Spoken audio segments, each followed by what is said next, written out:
বিসমিল্লাহির রহমানির রহিম। আগে যখন শুধু মহাসচিব বলতো ওইটা খুব আপন মনে হতো।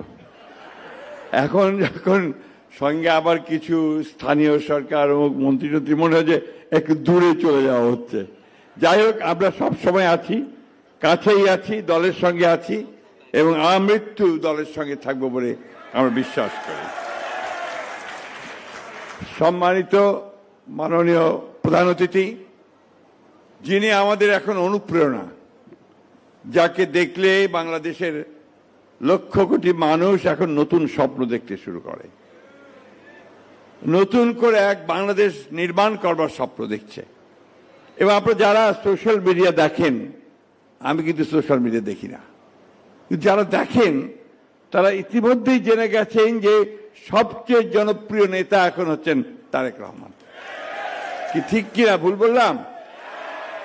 সুতরাং আমরা অনেক অনেক ভাগ্যবান যে আমরা একটা দীর্ঘ 18 বছরের ফ্যাসিস্ট নির্যাতনের পরে আমাদের যখন রাষ্ট্র ভেঙে চুরমার হয়ে গিয়েছিল, গণতন্ত্রকে ধ্বংস করে দিয়েছিল, আমাদের অর্থনীতি যখন একেবারে ভঙ্গুর হয়ে গিয়েছিল, তারপরে জনগণের সমর্থনে একটা নির্বাচনের মাধ্যমে আমরা এমন একজন নেতা পেয়েছি যিনি এখন আমাদের স্লোগান দিচ্ছেন, যে স্লোগানটা কি?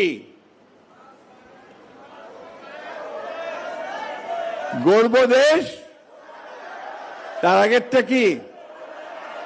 হ্যাঁ, সবার আগে। এই স্লোগান আমাদেরকে সামনের দিকে এগিয়ে নিয়ে যাচ্ছে। আমি বক্তব্য একেবারেই দীর্ঘ করব না। প্রিয় সহকর্মীবৃন্দ, আমরা দীর্ঘ 18 বছর আমরা বহু নির্যাতন সহ্য করেছি।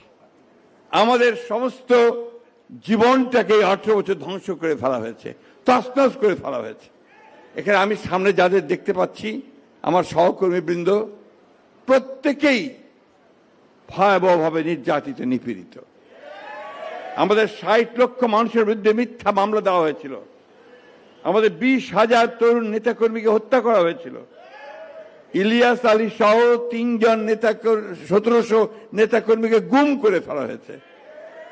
তারপরেও কিন্তু আমরা আমাদের দেশ ও নেত্রীর কে লক্ষ্য করে মাথা নত করিনি। করেছি কখনো? লড়াই চালিয়ে গেছি, তাই না? এখন আমার যে বদনাম আছে একটা, যে কথায় কথায় আমি আপনার কবিতা বলি, আবার আজকে একটা কবিতা বলবো, কিছু মনে করবেন না।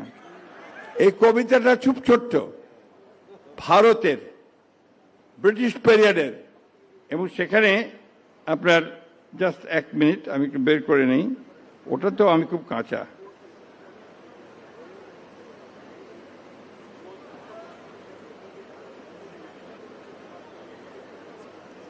যাক, মনে পড়ছে না, বের করতে পারছি না।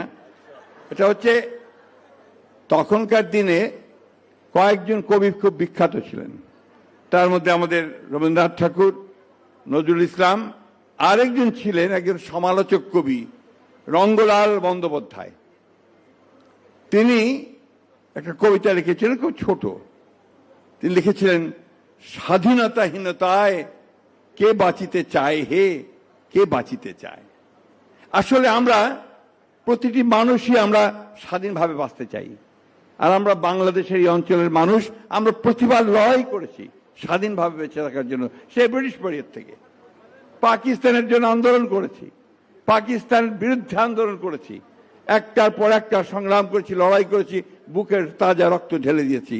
সবশেষে 1971 সালে এই যে এখানে আমাদের বীর মুক্তিযোদ্ধা নজরুল ইসলাম খান বসে আছেন, আমাদের ডক্টর মোশাররফ বসে আছেন, এখানে আরো কয়েকজন আছেন যারা এই মুক্তিযুদ্ধের সঙ্গে সম্পৃক্ত, সামনে আছেন।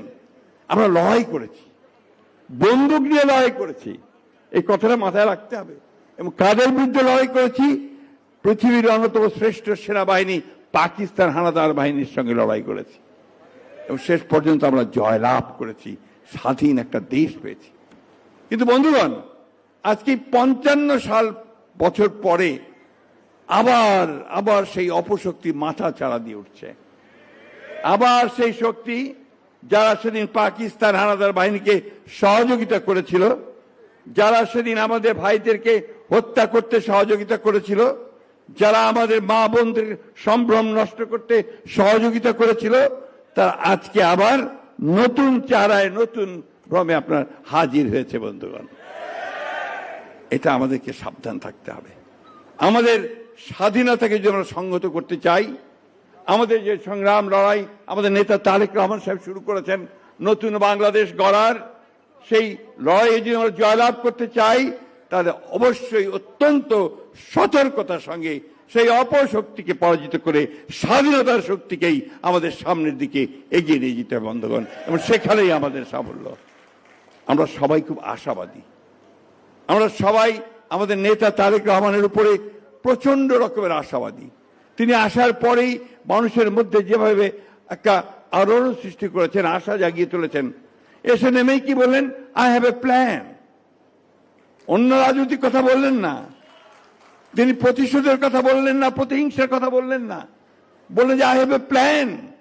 আমি একটা পরিকল্পনা নিয়ে এসেছি দেশটাকে গড়বার, এবং নির্বাচনের পুরো সময়টা এই প্রচারণা আমরা করেছি।